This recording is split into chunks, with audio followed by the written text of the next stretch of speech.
Жыпар Жекшеев 1947 жылы 26 майда Кыргызстандын Ысык Көл облусуна караштуу Түп районундагы Талды Суу айылында туулган. Биздин чыгармачыл топ Жыпар Жекшеев уулунун киндик каны тамган, балалыгы өткөн көл өрөөнүнүн Талды Суу айылын көздөй багыт алдык.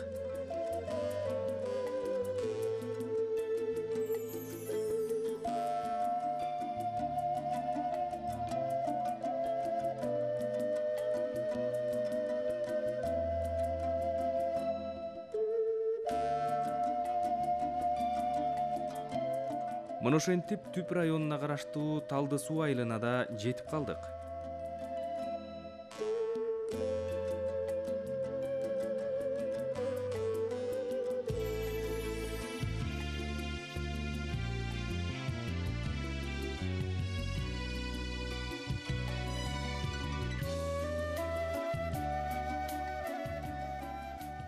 Бул мынакей ушул биздин чоңоюп барлыгыбыздын өскөн корообуз. Ушул жерде биз барлыгыбыз 8 бир тууган төрөлүп, барлыгыбыз ушул короодон чоңойгонбуз.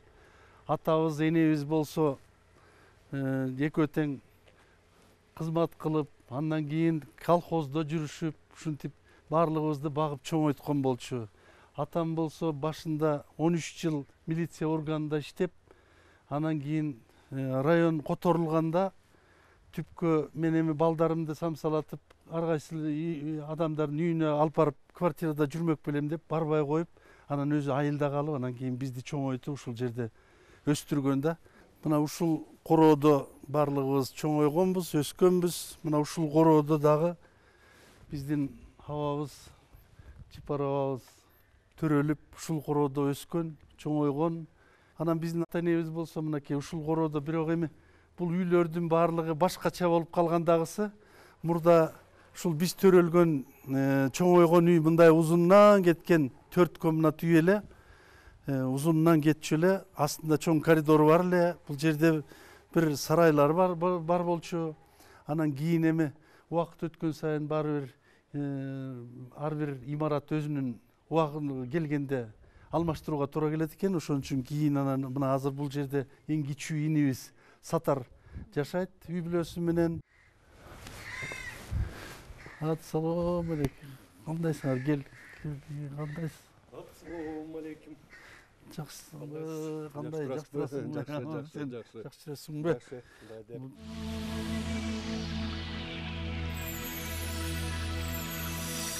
Жыпар абам ушул жерде чоңойгон, могул бактарды, чоң бактарды ушул абамдар болуп чогуу ушу отургузган, кийин бала бакырага калсын деп баягы кыргызда айтып коет го. Эң биринчи дараксай деп. Анан кийин баланы тарбияла деп. Анысы кандай ушу Жыпар абам абалар менен чогуу келип ушуну отургузуп, мына кийин ушу эстелик болуп калсын деп ушинтип сайган бактары мына илейип азыр бардыгы эмнени гана көргөн жок бул бактар. Анан мына ушул короодо, ушул жерде Жыпар абамдын ойноп жаш кезде жүргөн издери калды. Биз ошол издерди дайым сагынабыз азыр. Азыр ойлосом Жыпар абамдын вообще мындай ойлогон ойлору илгери эле биз бала кезде биз эс тарткандан кийин деле ушул мисалы өзүнүн жасаган иштери менен бизди алдыга сүйрөп жүрүптүр да, бизге ушу үлгү экен да. Жыпар Жекшеев бала чагында эле өтө тартиптүү, тыкан, тазалыкты биринчи орунга койгон. Өзүнөн кийинки бир туугандарына агалык милдети менен акыл насаатын айтып, билимге жетелеп, тартиптүү, тазалыктуу болууга үндөп, өзүнүн жүрүш турушу менен үлгү болгон. Кийинки 4-чү иним болчу. Ал бала кезинен эле аябай тазалыкты, тартипти жакшы көрүп, жакшы окучу. Үйдө бирдеме порядкасы болбосо ошол порядкага келтирип, мындай кылбайсыңарбы деп өзүнөн кийинкилерге үйрөтчү. Ар бир баланын мүнөзүн билип, ошого жараша мамиле кылчу. Менин 4 баламы үйдөн стен газета жасап Birincisi raketa, ikincisini avtomobil, üçüncüsünü araba, dördüncüsünü taşbaka kılıp, anan her bir balaga üydün iretin, tazalığın tapşırıp, kim birinci orunda alsa raketaga koyat, ikinci orunda tige, üçüncünü avtomobilge koyup anan keyin ошондой тарбиятчы болчу да. Ал киши өзүнчө бир башкача адам болчу. Мисалы үчүн мен азыр эстеп атам, ушул кээде бир Жипаровабыз Бишкекте ар кайсы жерде иштеп жүрүп анан келатат дегенде энебиз эле тынчы кетип эле ары чуркап бери чуркап эле короонун баарын шыпырып эле тазалап, эски уску буюмдарды, оокаттардын баарын ар жакка бери жакка катып эле калчу да. Анан биз таң калчубуз, эмне кылып атасыз десе, көрсө ушул келгенде короо эгерде таза болбосо үйгө кирбей туруп дагы кээде өзү ошол короону тазалап кирчү да. Андан кийин эски уску бирдемелер көрүнсө анын баарын алып барып, очок алып барып, жагып, жоготуп, тазалап ушундай адам эле да. Өзүнүн көзү тирүүсүндө Жипар Жекшеев мындан 2 жыл мурун студиябызга келип өзүнүн басып өткөн жолу, балалыгы тууралуу кенен кесир маек куруп берди эле. Анда Союздун убагы баягы 12 жылдык профтех училищелер бар болчу да. Кыргызстанда жалгыз эле бирөө ушу Түп районунда Светлый-Мыс деген айылда жайгашкан да. Ал жерде ушу 80-90% ушу бүт Союздун ар кайсы улуттардан мында тоголук жетим балдар окучу да. Ата энеси баягы көп балалуу, көп үйлүүлүү балдардан кабыл алып калышчу да, ушу квота бар эле да. Анан менин атам 13 жыл милицияда иштеп, Талды Суу району болуп турганда. Анан пенсияга чыккандан кийин малчы болуп кетти да, кой багып. Ошол убакта анан мени ошол училищеге өткөрүп калышты. Мен деген үйдөн гана чыктым да жаңы элечи.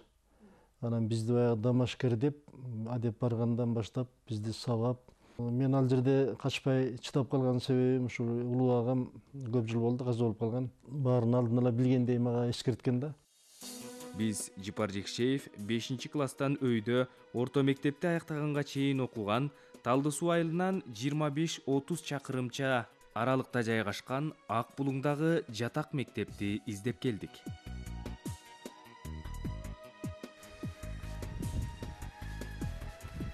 Бир 1959 жылы Жипар Жекшеевдин улуу агасы Сагын, менин атам, Жипар, сен айылдагы мектепте тентек балдарга кошулуп жакшы окубай атасың. Сенден бир жакшы адам чыгат эле. Мен сага үмүтүм чоң эле. Мен сени бир атайын мектепке алып барып окутам. Ошол жерден ар кайсы улуттун балдары менен аралашып окуп, орусчаны да жакшы үйрөнүп, жакшы билим алып, кийин чоң адам болосуң деп айткан экен. Ошондо бир ошол кездеги машинелердин бирине салып алып, инисин ушул жерге алып келип, ушул жерди элде монастырь деп коюшчу экен. Советтер Союзунун ар кайсы республикаларынан, ар кайсы улуттагы кароосуз калган жетим балдарды, кыздарды ушул жерге чогултуп, окутуп тарбиялашчу экен. Балдар үйү мындайча айтканда. Анан ошол жерге келип, Жипар апам 12 жаштагы тестер бала, ошону калтырып кетиптир. Анан жайлоодон алып келген да. Анан кой багып, катаал турмушта боз үйдө жашап жүргөн кичинекей Жипар Жекшеев бул жерге окуп, жатып, тарбия көрсөм аябай чоң жакшы киши адам болом го. Ушу агам Сагынга убада бердим деп, ушул жерде чачтары кырылган орус, латыш, немис, ар кандай, Украина, ар кандай улуттагы балдар, кыздар экен. Ушул жерде көрбөгөн кордукту көрүп, балдар, кыздар бири-бирин баягы аябай ырайымсыз ар кандай мамилелерге туш болуп, ууртокмокту да көрүп, качып кеткиси келип, тиги караңгыда сынык кайыкка таштап атайын алып барышып, ушу кичинекей Жипарды таштап кетишип, ушул жерден өлүп калабы, тирүү калабы көрөбүз деп балдар ошого чейин баарына чыдап, орусча да окуп, кыргызча да окуп, айтор ушул жерден сүрөткө да кызыгып, сүрөт атканга да кызыгып, ушул жерде 6 жыл окуп, таалим тарбия алып, ушул жерден сүрөтчү болом деп кыялданып, ушул жерден баягы орто билим тууралуу аттестатын алып, анан чоң турмушка ушул жерден аттанган да. Анан мен катуу убада берген окшойм, иши мен качпайм дедим, эмне болсо дагы. Барган эле күнү мени аябай тепкилеп, ортого алып алып жөн эле кумуштай ооздун мурдуман кан кетип көчөдө жатып калдым да. Анан бир тарбиячы агайыбыз өтүп бараткан экен, ал көрүп калып мени алып калды. Ошо 1 жыл 2 жылдын ичинде ошо эң тың баягы балдардын баягы лидерлердин арасына кошулуп калдым да өзүм дагы. Бирок кошулганда мен баягы жетим балдарга окшоп үйдөн келген баягы кароосузундай болуша тургандары жок балдар турганга катышмак турсун, тескерисинче ошолордун башын бириктирип, ошо эң чоң уюштургуч бир баланын өзүн сабадык да бала кезибиздечи. Ошондой аларга да сабак болуп калды. Биринчи жолу таяк жешти да ал балдар баягы атаман болуп баягы өз билгенин кылып жүргөн балдарчы. Таң калыштуу айтып берип отурса, аябай кантип чыдаган деп да таң каласың. Караңгыда тарбиячылар, мугалимдер жок кезде чоң балдар келип кандай сабаганын, кандай керек болсо сен баягы ата энең бар бала экенсиң, бизге окшоп жетим эмес экенсиң, сен эмнеге биздин арабызда жүрөсүң деп аябай укмуш корлуктарды көргөзүшүптүр. Бирок өзү кыйын аябай чыйралып кийин балдарга баягы сөз өтүп, кийин кайра өзүм аларга атаман болгом деп күлүп айтып берип калчу. Бирок ушундай чоң сыноолордон өткөн бала чагында. Азыркы учурда баары жаңыланып өзгөргөн. Ал убактагы монастырга тиешелүү имараттардан мына бул тегирмен гана баштапкы үлгүсүндө сакталып турат. Мына ушул жерлерде Жипар Жекшеевдин балалык издери, сагынычы, кусасы, жеңилүүсү жана алгачкы жеңиштери, ийгиликтери калган.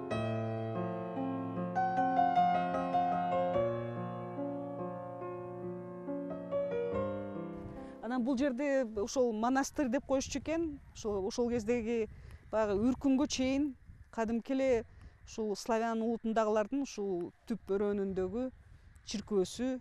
Ушул жерде баягы болочок попторду, баягы священник деп коет го орустар, диниятчыларды тарбиялаган ошондой атайын окуу жай болчу экен. Анан үркүндө өзүңөр билесиңер, бул жердеги монахтарды, бул жерде окуп жүргөн окуучулардын көбү кырылып кеткен. Анан аман калгандары тоого качып, бир 3 тоо эле аман калган. Анан ошондон кийин советтер бийлиги орногондо анан ушул жерди балдар үйүнө айландырган экен да. Анан азыр да балдар үйү экен. Бирок бул жердеги храмды ушул жерде барып кыйынчылыкты көргөн, кордук көргөндөрдүн баарынын урматына атайын храм кылып кайра калыбына келтирип коюшуптур. Түп районундагы номер 1 кесиптик техникалык окуу жайда окуп жүргөндө сүрөт тартуунун ыкмаларын үйрөнгөн. Жипар Жекшеев 10 класста аяктаганда кесиптик техникалык окуу жайы жоюлуп кетип, Фрунзе шаарындагы Чуйков атындагы сүрөт окуу жайына өтөт. Анан мен ошол убакта эле эмнегедир баягы сүрөтчү болом деп ушунчалык аябай өзүм кыялданар элем да. Ушу сүрөт тартып эле көлдүн жээгинде жүрө берчүмүн, ар кайсы бир көрүнүштөрдү тартып. Ал 1971 жылы Чуйков атындагы көркөм сүрөт окуу жайын бүтүп, сүрөтчүлүк кесипти аркалап, бир топ живопись, пейзаж, натюрмортторду тартып, чыгармалары бир канча жолу көргөзмөлөргө коюлган. Анан 2 курсту бүткөндөн кийин сүрөт окуусунда Түндүк флотко мени аскерге алып кетишти. Жипар Жекшеев СССРдин аскер деңиз күчтөрүндө 3 жыл кызмат өтөп, туулган жерине кайткан. Аскер деңиз флотунда кызмат өтөп жүргөн мезгилде Жипар Жекшеев абдан көп сабак алган. Келатканда 2 жыл отпускка келип кеттим. Анан бир жолу Москвада калып, анан тарых музейин көрдүм да, СССР тарых музейин. Ошондо мен таң калтырган, ошол жерде тарых музейде, СССРдин тарых музейинде, Кызылаянттын жанында бир залы, бир бөлмөсү толугу менен кыргыздарга арналган экен да. Кыргыз деп жазылып турат. Башка бир улуттун арнаган бөлмөнү көргөн жокмун. Мен таң калып калдым. Бизди биякта киргизи деп айтышчу да.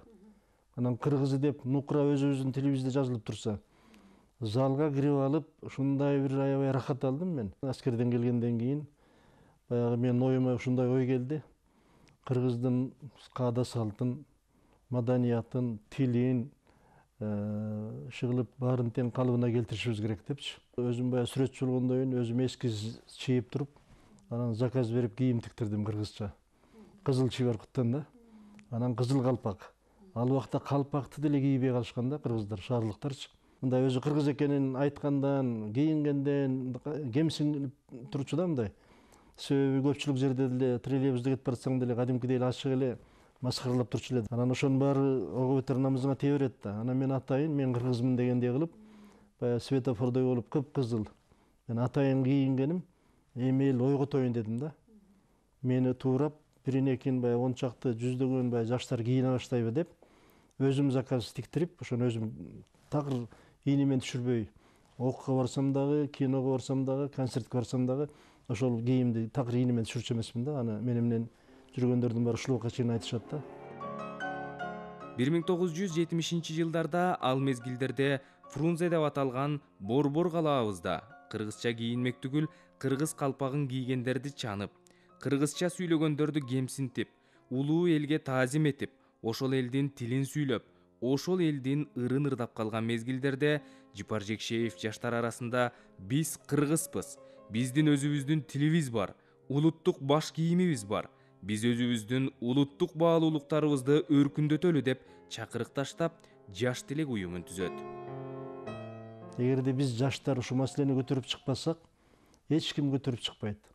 Биздин жетекчилер ооз ачпайт. Алар Москваны гана карап турушат. Чоң бир цехти, фабрикада кийим тиккен ишкананын директору менен барып сүйлөшүп макулдаштым. Ал бизге материалын биз өзүбүз сатып келсек, бекер тигип берем деп, ал да бир патриот ушундай адам экен. Кыргыз деген мен айтып берген максаттарымды уккандан кийин кубанып сүйүнүп, ушу тиктиргенине мен силерден акча албайм деди да. Бул деген 70-жылда. Анан ошол эми баягы тиги балдар, жаштар тандайлы деп бир канча варианттарын алып келип, азыркы юридикалык академия турбайбы? Ошол жерге баягы көргөзмө ачтык да. Ошол күнү арабызда тыңчылар бар экен да. Бүт менин сүйлөгөн сөздөрүмдүн баарын баягы магнитофонго жазып, алып барып КГБга берип турган экен да. Ошол мага эскертүү болду да. Анан баарын чилдей таратышпадыбы? Парткомго салышып, баягы тизмени алышкан да. Ошентип эң чоң кыймыл 70-жылы Кыргызстанда пайда болгон кыймылдын мен жетекчисимин да, айтып берип атам. Мени ошо борбордук комитетке, коммунисттик партиянын борбордук комитетине 6 жолу чакырышты да. 6 жолу чакыртып маектешет, анын аягында сөздүн аягы бир эле сөз менен бүтөт да. Сен сак болгун, сен улутчул болбогун, сен деген партиянын саясатына каршы чыгып атасың, өзүң сактап келечекти ойлойм десең, эми тилиңди тартып кыргыз дегенди унуткун. Биз деген жалпы Советтер Союзунун атуулдарыбыз, жарандарыбыз, ушундай болбосо катуу жазаңды алып каласың деген менен сөз менен бүтүрүшөт да. Окууну жакшы бүттүм. Бүткөнүмө карабастан эч жерге жумушка албай коюшту да. Анан айла жок, анан Фрунзеге батпай калдым да. Окууну бүтөрүм менен. Анан көлгө кетип калдым, Караколго барсам, аякта менден сураган жок. Художественный фондко бардым ошол жерде, художниктердин. Эми жөн эле художник болуп иштейин деп. Анан иштеп, жакшы иштеп, көргөзмөлөрдүн баарына катышып жүрдүм, республикалык көргөзмөлөргөчү. 1970-жылдарда эле өзүнүн диссиденттик көз карашын билдирген, Кыргызстандын эгемендигин жана коммунисттик цензурадан эркин жашоосун эңсеген кишилерден болгон. Студент кезинде ошонун көз карашы үчүн аны ошол кездеги Кыргызстан Компартиясынын борбордук комитетинин кеңсесине чейин чакырышып, аны мени маек кылганга аракет кылышкан экен. Мына мунун өзү демек анын идеологиялык жактан кара тизмеге киргендигин көрсөтөт да. 1979 жылга чейин сүрөтчү, кийин Ысык Көл облусунун Каракол шаарында сүрөтчүлөр корунун жетекчиси болуп иштейт.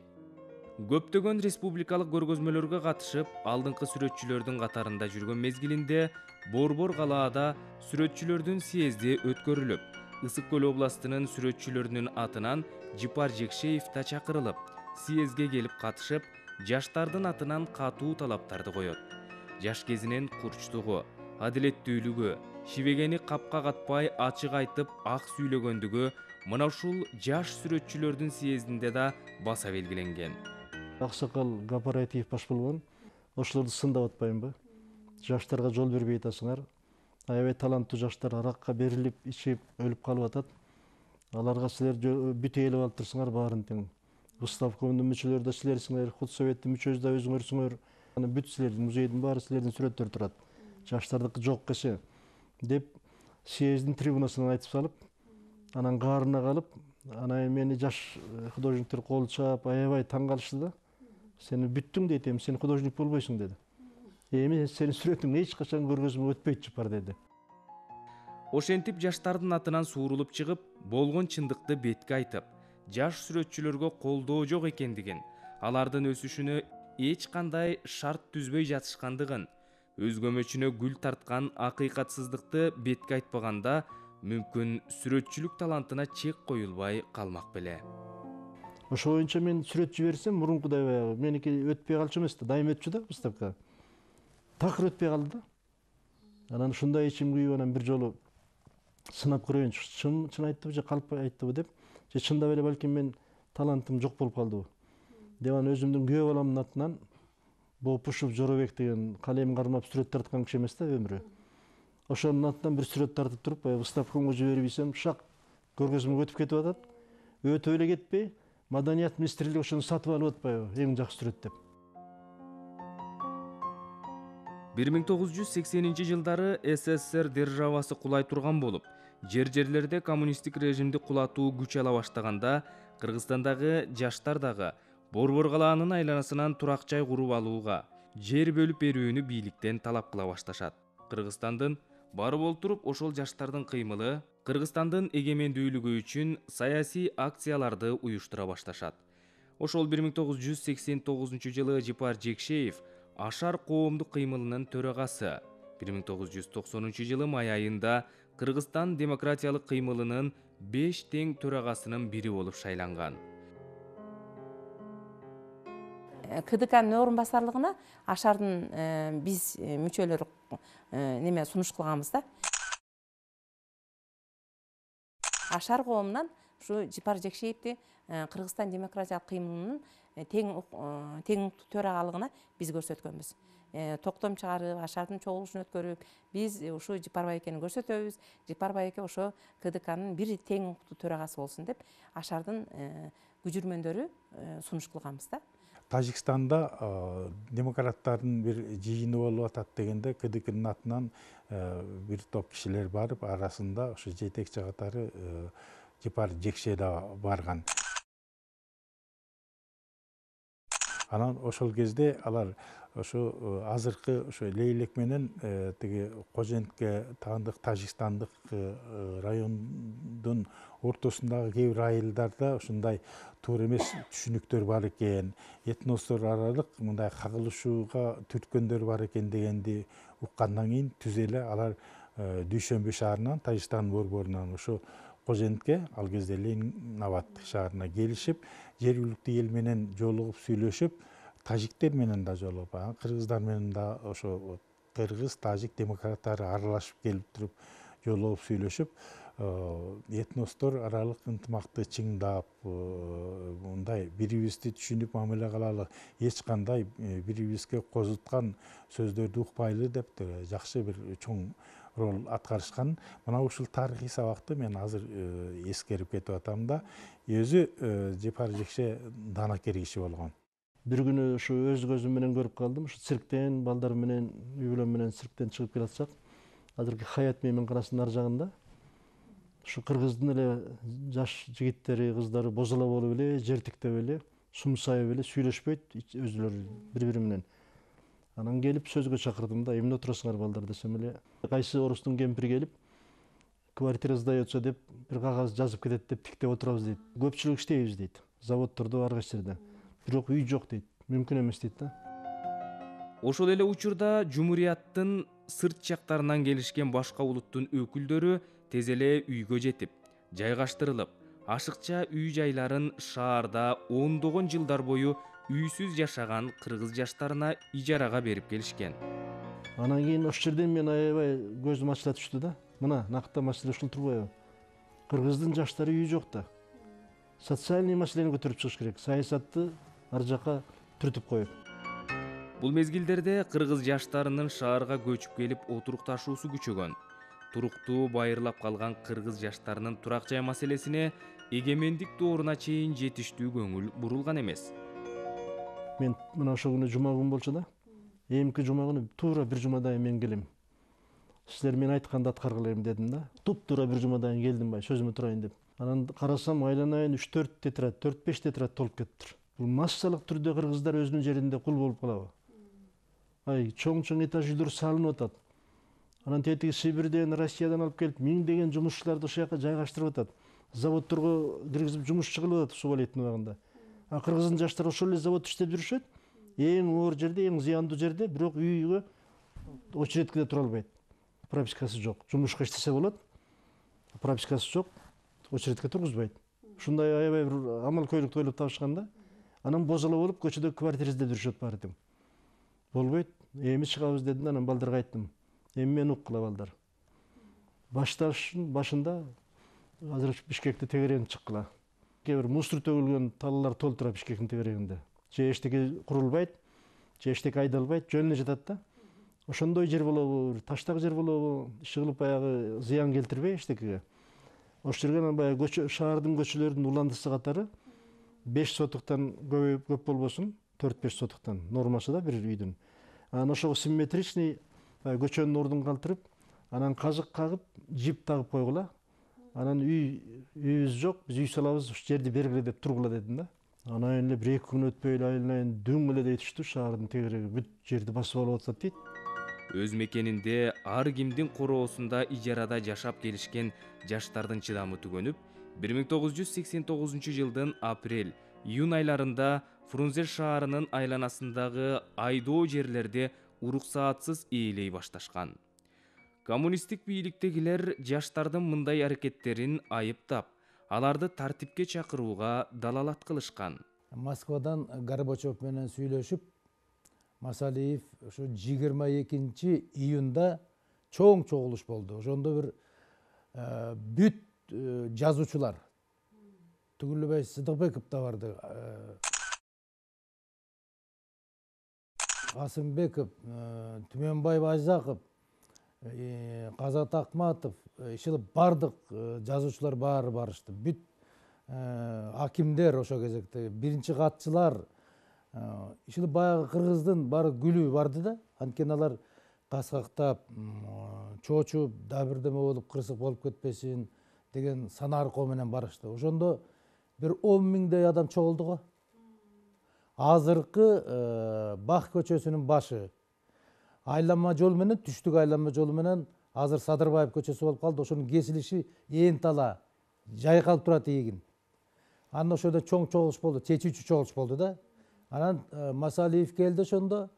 Жогорку кеңештин төрагасы Акматов Таштанбек, Апас Жумагулов министрлер кеңешинин төрагасы.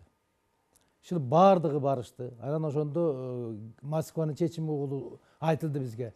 Силерге каалаган жериңерден ак өргөдөн жер берүүнү чечтик. Ашар коомунда ошо эң алдыда ошо Жипар байке, Жумагаз байкелер туруп, жаштардын башын кошуп, Ашар коомун түзүшкөн да. Ашар коомунун арты менен ушу үйсүздүк маселеси чечилген да. Себеби деген башаламандык болбойт да. Бүт ошо көтөрүлүп чыккан жаштардын башын бириктирген Ашар коому болгон.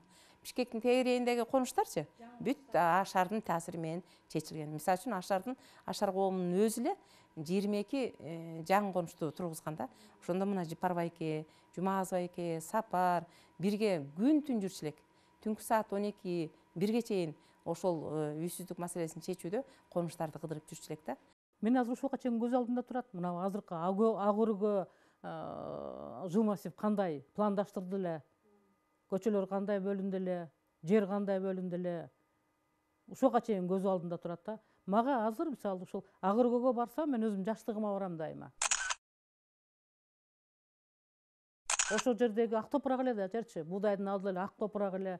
Ошол жамгырда баары ушунчалык жамгыр куюп ушинтип атканда дагы керел кечке ошолордо жүрөсүң, жер бөлүштүрөсүң, баарын алдыга сүрөйсүң. Кечинде келсең эшигиңдин алдында ушул атайын кызматтын бир кызматкери өсүп турат. Кирген чыкканыңды карап, тууган тушкандарыңа чейин текшерип, өз алдынча бирден маек кылат, жетекчилигиң аркылуу маек кылат. Анан мен ойлойм ошол кездеги ушул Жупар Жекшеевичтин бир коркпогон, баарыбызга бир жигердүү берген духу бизди ошондо алып кетти окшойт. Ашар уюмунун түзүлүшү Кыргызстанда да демилгелүү жарандар бар экендигин далилдеп көрсөттү. Жипар Жекше ошол кездеги Балтика боюндагы советтик жумурияттар менен Москва, Ленинграддагы, Украинадагы, Кавказдагы демократиялык кыймылдардын өкүлдөрү менен дагы түздөн түз жолугуп, алар менен кызматташкан алгачкы кыргызстандык демократ десек болот. Мисалы үчүн, бу Ленинград элдик майданынын негиздөөчүлөрүнүн бири, кийин ошо СССРдеги бир катар демократиялык уюмдарды бириктирген бир жамаат болгон да, атай ассоциация деген уюм. Мына ошонун негиздөөчүлөрүнүн жана жетекчилеринин бири Марина Салия деген профессор болгон. Бул геологиялык, минералогиялык илимдердин доктору, профессор, Ленинграддагы абдан күчтүү айдыңдардын бири. Анан ал ошондой саясий бир уюмду негиздеген. Дал ушул уюмга Ашардын жетекчиси катары биздин Жипар Жекше байланышкан. Ал кезде БТИ деген мекеме бар. БТИден справка алыш керек. Ал өзүнчө эле бир тирүүнүн тозогі экен. Анан ошол жерге Жипар байке мени жөнөттү. Сен бар деп, анан мен өзүнчө отуруп алып, бүт оор башка оорусуусундагылар иштейт экен. Биздин жумушчу топтон келген документтерим бар, баягы бүт мага келет. Ошол жерден баягы кезек күттүрбөй, неме кылбай, баягы кол коюп, мөөр басып берип атышты, мен чыгарып берип аттым да. Ошентип анан баягы жер алуу кыймылы башталып, ошол жер алуу процесси башталды. Ошондо жана биз Ак өргөдө 3262 түтүнгө өзүбүз чечим чыгарып бердик да. Ошол жумушту. Ошонун башында Жипар байке турду. Бийликтегилердин кысымы күчөгөн 1990 июнь айында кыргыз жаштарынын кызыкчылыктарын коргоо максатында Жипар Жекшеев башында турган Ашар коомдук саясий кыймылы негизделген. Ашардын демилгесин Асаба жана жаш мөмүрчүлөр жана башка уюмдар КДКнын катарындагы баары тең колдоп, мына ушул өзүбүздүн ыйык милдетибиз катары ошону аткарууга азыр жол тартып баратабыз. Биз жолубуз Каракол шаарына чейин, Нарын шаарына чейин, ошондой эле Кытайдын чек арасына чейин улантмакпыз.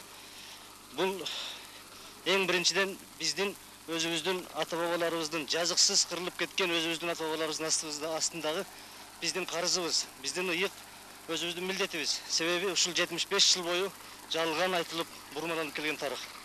Ошондой эле өзүбүздүн улуттук татыктуу ордубузду, деңгээлибизди элешибиз керек. Мына ошол үчүн биз жүрүштү аягына чейин чыгармакпыз. Ошондой эле улуттук биримдикке чакырабыз элди. 89-дан 90-жылга караганда биз деген ошо Жипар байке, Жумагаз байке, Сапар болуп балдарга деген анча-мынчалары ошо убактылуу үй курушуп жашап калышкан да. Бүт Бишкектин тегерегинде салынып аткан конуштарда. Биз деген белектерди чогултуп келгенбиз. Көрүнгөн мекемелерге кирип, аябай белектерди, жаңы жылдык белектердичи, ошону жасап, элдин күчү менен комби деген машина алынган Ашарда. Ошону Жипар байке айдачу, биз ага отуруп алчук, анан ошого толтуруп жүктөп, бүт Бишкектин тегерегиндеги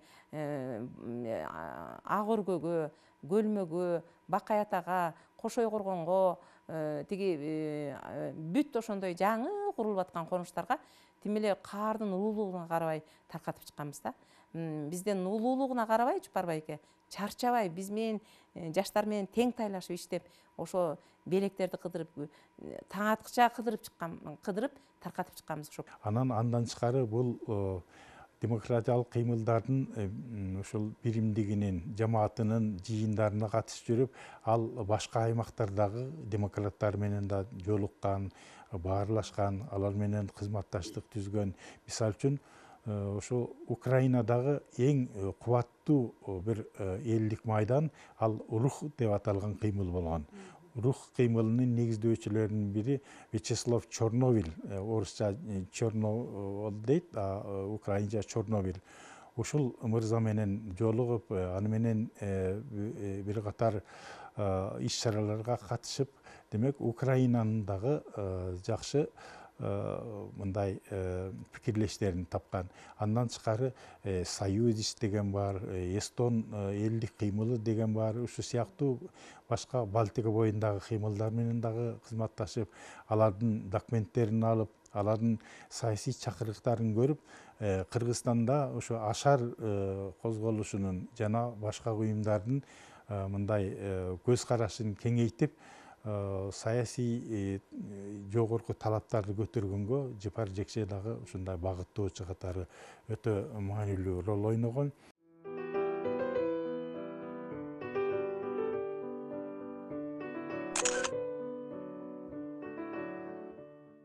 Мына бул времянкам, ушунда жашадык.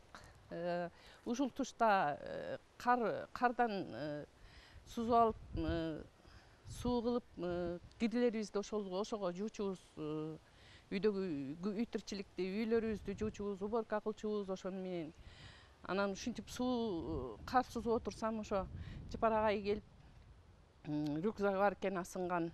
Саламатсыңар деп эле келип калды, кыштын күнү эле, ушу жаңы жыл убак. Анан саламатчылык кириңиз десем, жок кирдим деп, атан айланайындар, ушундай акыбалда болуп атасыңар, эми чыдап тургула. Эми бир ушу кыш чыгып кетсеңер, Кудай буйрса водовоз алгантабыз. Водовоз алып суу алып келип беребиз, суу ташыйт мындан ары карай, эмки жаздан баштап чыдап тургула деп ошентип.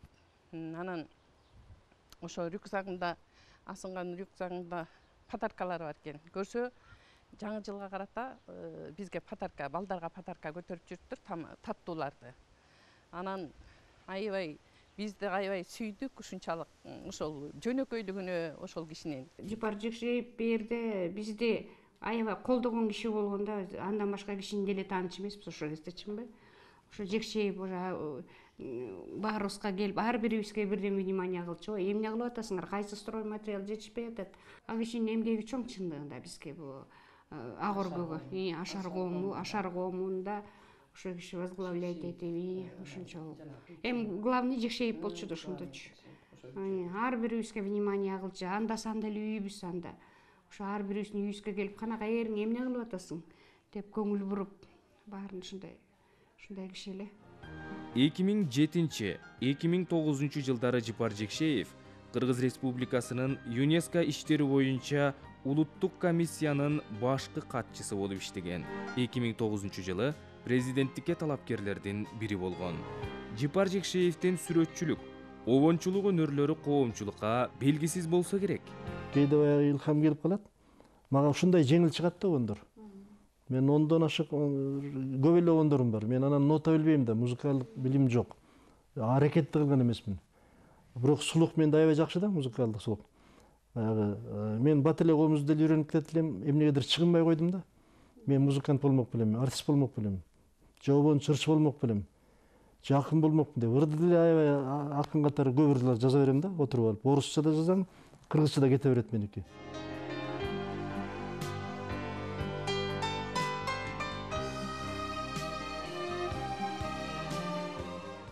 Ал күндү эстеймин, ал күндү эңсеймин алыскы шаарым. Сен менен жылдыздан башкага айта албайм, жалгызмындайым. Эмне үчүн унутту кайталгыс ал түндү. Сен жана асманда жылдыздар укты эле айтылган антын. Эмне үчүн алдады, чындыгын айтпады, түшүнчү барын. Эмне үчүн антташпай кетип да калбады, айтчы сен дагы. Ай, түшүнбөй унутпай, же бир да жолукпай, алыстап калдың. Жапар Жекшеев чыгарган обондорун нотага түшүрүп, ырчыларга ырдатпайт. Фортепиано же аккордеон менен обон чыгарбайт. Бала чагында апасынын бешик ырлары менен анда-санда той топурда ырдаган элдик ырлары өтө таасир берген экен. Анын айтымында бир туугандарынын баары уйкаштырып ыр жазышат, бирок обон чыгара алышпайт. Өзүм Мукаш Абдраевди ошо Жапар Жекшеев, Жапар апам жетелеп келген Мукаш Абдраевди 11 жыл окуп бүтүрдүм. Андан кийин консерваторияда 1,5 жыл окудум. Анан өзүнө бир жолу бир убада бердим эле. Сиз мени ушу жетелеп жүрүп окуттуңуз. Көп менин адам болушума салым коштуңуз. Анан сиздин жанагы өзүңүз эле музыка окубай туруп чыгарып койгон ырларыңызды буюрса келечекте нотага салып, мындай жазып, башка музыканттарда аткарып, келечекте башка каалаган ырчылар болобу, композиторлор болобу, балки өнүктүрүп, чыгып бир мындай келечек муундарга калсын деп музыкага, нотага түшүрүп берем деп айттым эле. 1993 жылы Кыргызстан демократиялык партиясы кыймылынын лидери атуулдук биримдикке чакырам аттуу китеп жазып, Кыргызстан эгемендүүлүккө жетишкен 1990 берки демократиялык түзүлүшкө бет алган акыркы жылдардагы өнүгүүнүн оош кыйыштарын талдаган. Ал эми Жыпар Жекшеевдин ысымы кандайча Жыпар деп коюлуп калгандыгына кызыккандар да арбын. Сен энеңдин боюнда болгондо дейт. Мен ушу Кудайдан тиледим дейт да аябай. Күнүгө тилечим ушу кыз болуп калса экен. Анан мен эркек болуп төрөлүп калып атпаймынбы? Анан капа болот да. Молдуке Кудай бар дейсиңер. Кудай менин сөзүмдү үнүмдү укпай койду го. Жокко Кудай деп катып айтып тур да. Ай жекши антпегин. Антип айтпа окуй. Кудай баарын көрүп турат. Эми үчүн мен Кудайдан күндө тилесем, 9 ай бою тилеп келсем, кыз бер десем эркек берип койду дейт да. Анан баягы 9 ай молду айтты деп. Атам мага айтып берип атпайбы ушуну? Ушу балаңдын атын Жыпар койгум жекше деп айтып тур да. Азыр заманда кыздардын баары нажик болуп, корудуп көрүп атат. Эркектер наадандык болуп, мээримин жоготуп кетип баратат баягы, орой болуп. Атын Жыпар койсоң, бул мээримдүү да болот, мындай нажик да болот, анан кийин аябагандай кайраттуу да болот. Анан эң негизи кыз эриштип келет. Атын ушу кыздын атын коюп койчу Жыпар деп. Эч беги, бай деп кошмосу жок эле. Анан кыздуу болосуң, мындан кийинки балаң кыз төрөлөт дейт да. Анан атам ишенип калат да. Анан барып эле Асан чакырып, мен атым Жыпар деп койгом дейт да. Анан чындап эле менден Сабира деген карындашым төрөлдү да. 2017-2019 жылдар аралыгында ал КТРКнын байкоочу кеңешинин мүчөсү жана төрагасы болуп иштеп келген. Бизге келгенде бир сөзү менен айтканда Жыпар Жекшеевич аябай салмактуу келди. Анан анын үстүнө мындай болду да, адамда бир моралдык жоопкерчилик бар да. Бул киши байкоочу кеңешке төрага болуп келгенден тартып эле ушул социалдык тармактарда аябай башкача багыттагы иштер баштала баштады. Өзүңүздөр билесиздер, азыр ким эле ошол ал андай эмес, биз мындай жасасак болот дегенде эле соц тармак тытып жеп калат. Ошондой капшапка бул киши да туш болду. Анан сыртынан билгизбеген менен ичинен кадимкидей эле сарсанаа болуп, иренжип, эмне болуп бараткан, кайда баратабыз, бул эме деген нигилизм деген ойлордун айтып жүрдү. Анан ушул байкоочу кеңештен кетерде дагы ушул чабуулдар, уюшулган жана уюшулбаган чабуулдар бул кишинин байкоочу кеңештен кетүүгө аргас кылды. Телевидение боюнча болсо мындай жаңычылдыкты каалады, бирок ал жаңычылдык алар каалагандай эле мындай техникалык жактан чечилиш эмес болчу. Аны мындай ойлоп, терең аудиториянын баардыгын карап чыгып туруп, бир жаңыча нерсе бериш керек эле. Анын үстүнө чын айтайын, ошол кезде биз өзүбүз деле саясий портреттер, саясатка кирген адамдар жөнүндө башка үмүттөн бергенге аракет кылганбыз. Мурдагыдай эмес, себеби саясаттагы адамдар да саат сайын өзгөрүп атты да. Алар жөнүндө мурдагыдай бир ойду калыптандыруу мүмкүн эмес эле. Мындай коомчулукту материалдык багуулук басып алган кезде адамдар саат сайын өзгөрүп турушат экен. Кимдин акчасы болсо, кимдин таасири болсо, ошол жакты көздөй ойт берип турушат экен да. Ушул нерсеге Жыпар Жекшеевич даяр эмес экен. Жыпар Жекшеев Кыргызстандын кайра куруулар доорунан берки коомдук саясий турмушуна, Ашар менен КДКнын тарыхына байланыштуу кыргыз жана орус тилдеринде 3 китеп, 100дөн ашуун ар кыл публицистикалык макалаларын жарыялаган. Кыргызстандын 3-чү даражадагы Манас ордени, Даңк медали, Манас Миң эстелик медали, Казакстандын Ардак грамотасы менен сыйланган.